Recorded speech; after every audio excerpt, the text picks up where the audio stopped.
Hi, this is Corey Johnston, and today's lesson is going to be a continuation of a previous lesson from John's 10th chapter. We made it all the way up until the 21st verse, and we're going to take it from there and close it today. And the first passage does denote passage of time. We find that he's here at the Hanukkah. So even though the cast of characters are not identical per se in person, the characteristics of the characters to whom he is speaking is virtually identical. So he's confronting his antagonist as he has been since the 8th chapter. We find him dealing with antagonisms, and I think this is important both for apologetics, to witness, to be able to witness in hostile environments how to diffuse certain situations and win the argument at the same time. There's literally no better example than the Messiah, and a lot of what comes out in these dialogues makes some people uncomfortable. He was not afraid to say mean things about bad people, and I cannot stress this enough. There is exactly nothing unchristian about saying mean things about bad people, as the situation requires. We have to confront the obvious manifestation of sin in our midst, and the way we do that is we name it. We call it exactly what it is when it rears its ugly head in our environment. But in the 10th chapter, much of the language, concepts, and themes do bleed over into the remainder of the chapters, as we will read. But as we earlier mentioned, the opening passage from which we're going to comment on indicates a break of time, and so there is some distance between this audience and this audience. But as I mentioned earlier, though the characters themselves may change, the characteristics of those characters do not change. These are people dead set against the Messiah. They tried to kill him at least one other time. In John 8:59, we read they picked up the stones, but before they could even pick up the stones they were to throw, or by the time they began to throw him, he had vanished because his time had not come. And I do think that we find him in a similar situation where they express murderous motivation in the passage we're going to read today. And the Savior was a controversial figure. And as you read in the 7th verse of this chapter, he is the door. So the door is the dividing line which separates the sheep from the goats. The sheep are the one who receive forgiveness and judgment and heaven at the judgment, whereas the goats are the ones who are destined for the lake of fire. So if we want to make it that way, we have to listen to his voice, respond attentively, listen attentively, respond accordingly, and act upon the wisdom that voice bestows. So in the 22nd verse we read, "At that time the Hanukkah came to be in Jerusalem, and it was winter."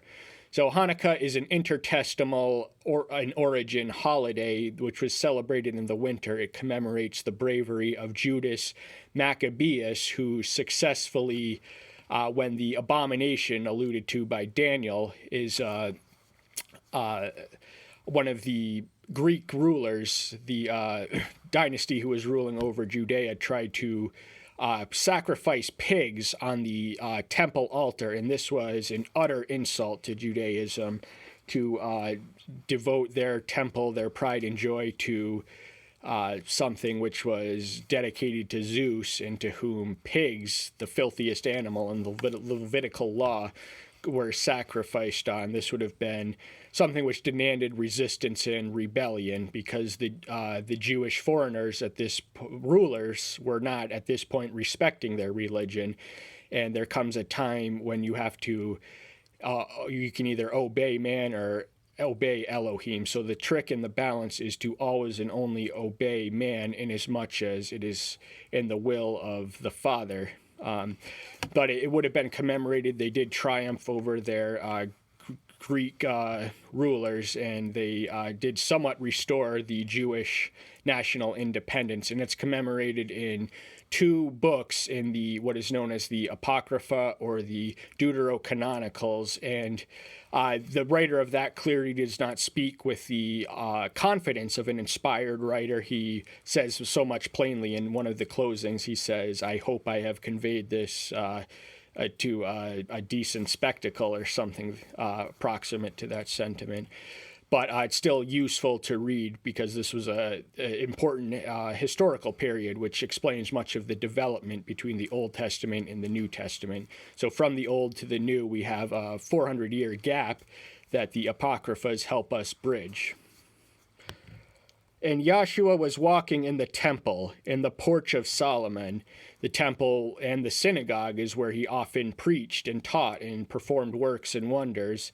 And the porch of Solomon would have been a location in that temple. We're not completely familiar with the outlay of the temple, which was added onto by Herod, the one which had been reconstructed by Ezra, or under his leadership, and but that is the location where he was, and he is doing what he does, which is always and only the will and the work of the Father. So the Jews surrounded him and said to him, "How long do you keep us in suspense? If you are the Messiah, say to us plainly."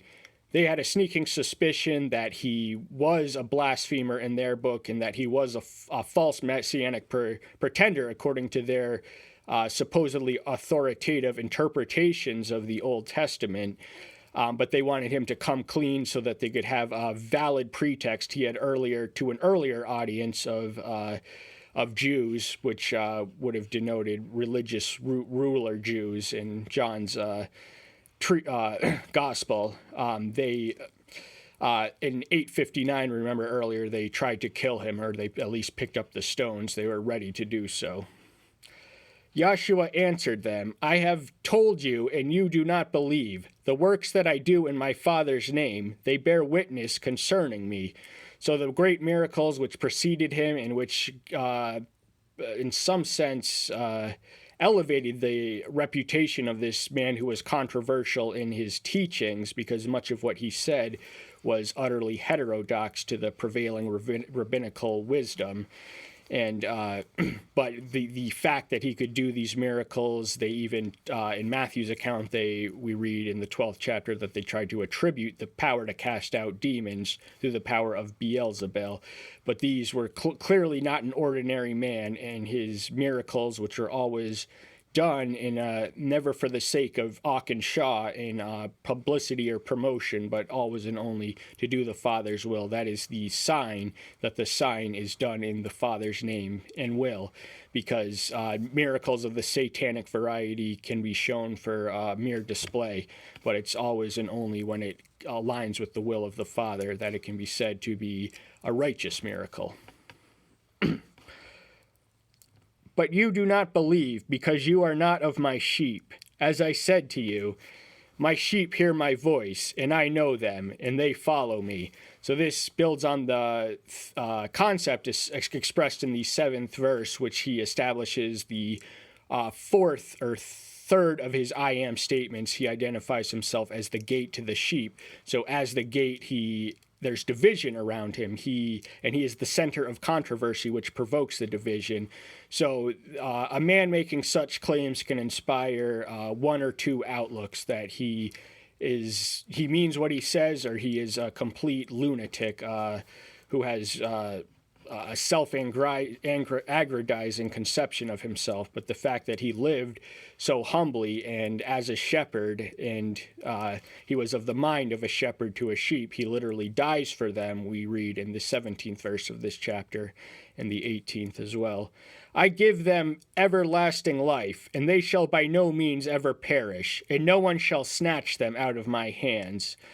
So anything we belong to belongs to us. When we belong to the Messiah, there is no devil who can steal our dreams or even snatch him up. But this ought not to be interpreted irresponsibly to the extreme, which suggests that once one submits to the Messiah, that he's good for life, because the fact is that we can depart ourselves and forsake him, even though he will never forsake us.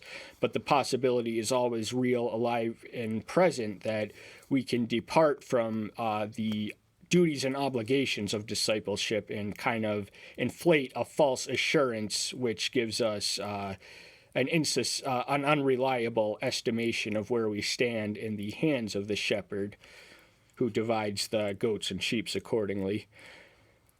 And my Father who has given them to me is greater than all, and no one was able to snatch them out of my Father's hands. So what belongs to him belongs to Yahweh, the Father, and there is no one stronger or greater or wiser than the Father, because the Messiah at this point in his development and evolution went under part of the incarnation was to sacrifice the full extent of his divine attributes. For instance, we read in Matthew 24:36 that he knew not the day or hour of his return, but only the Father knows. That is something that he in all likelihood knows now that he is ascended and fully divine.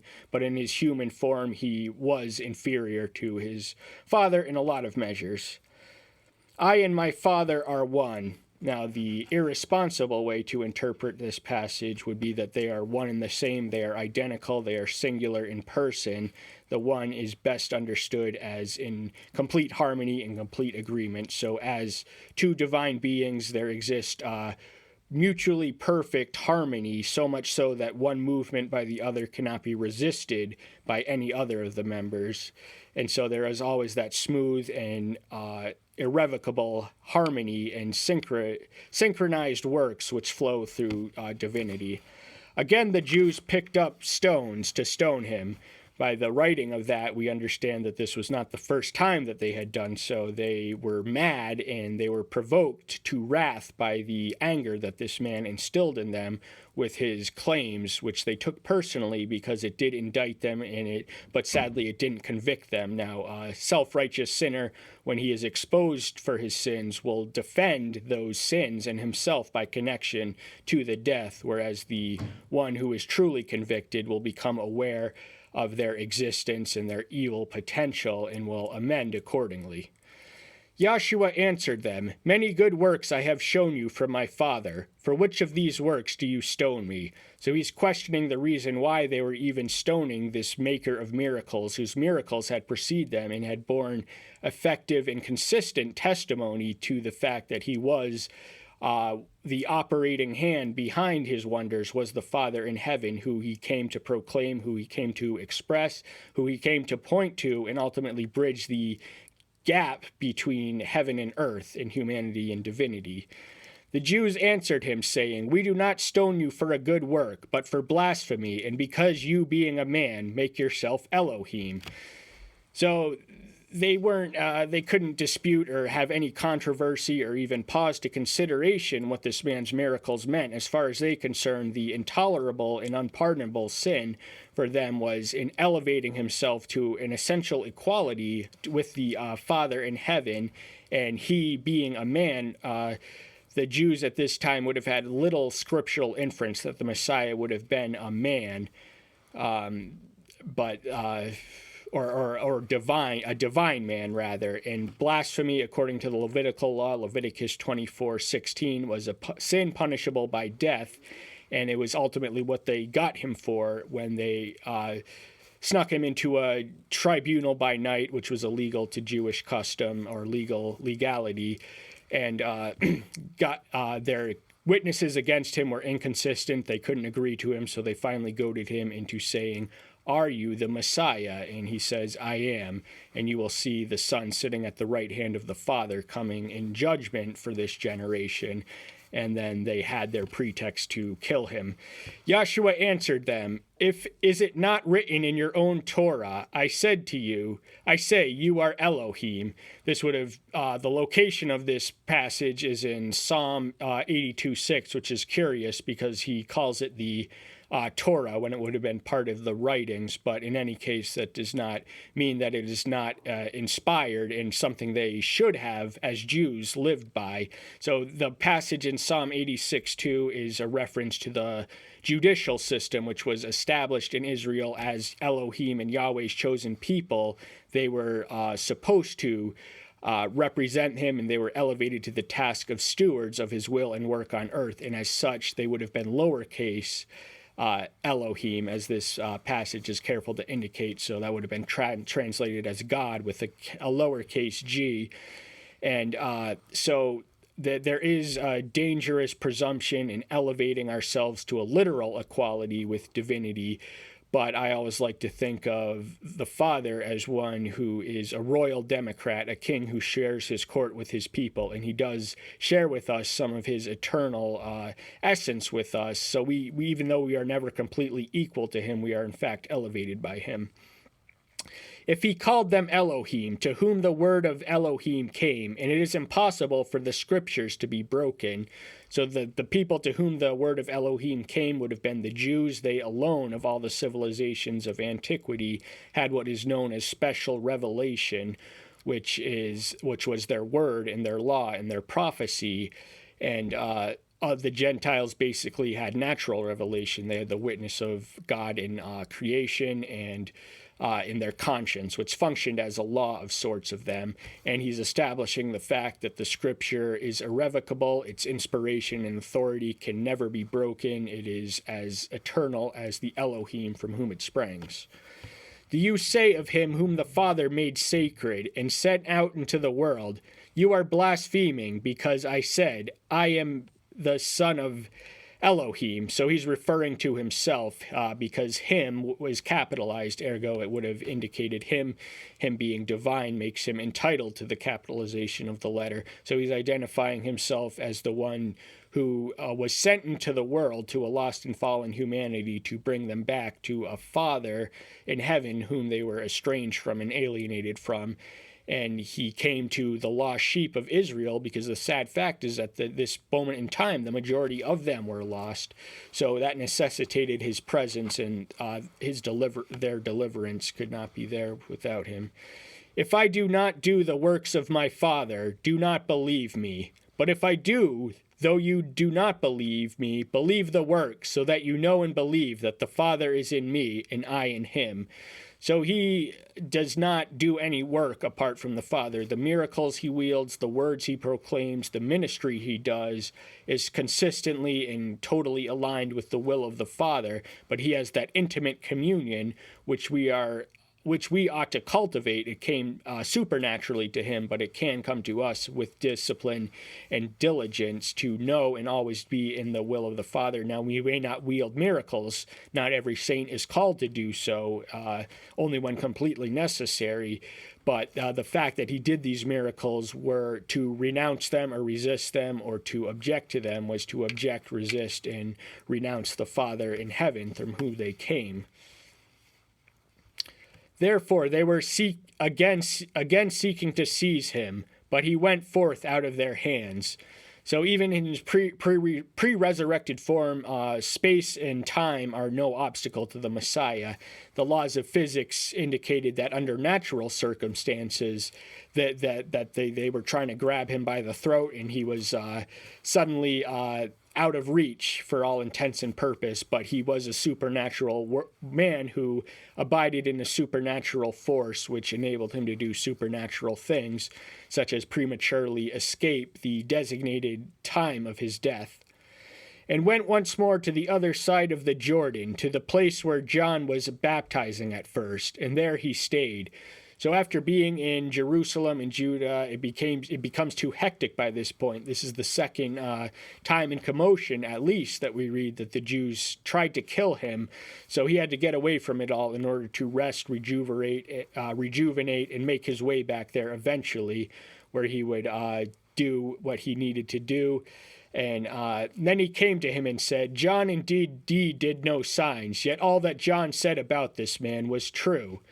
And many believed in him there. So John would have been not the author John, but John the Baptist, his first cousin and his proclaimer and herald, who did not have the ministry of miracles, yet he was gifted with the gift of prophecy, which was something that the Jews hadn't seen in some 460 years, 460 years since Malachi had they heard any authentic word from the prophet. And that was his gift, and that was his ministry, and his prophecies were confirmed by the fact that this man would wield mighty miracles and be an even greater a representative of the Father than John was. He considered himself a man unfit to untie his sandal latchet, and that is the same attitude we must have if we believe, as we read they do there, So even though he had a hostile reception in the Temple of Jerusalem, which was the nucleus of Judaic religion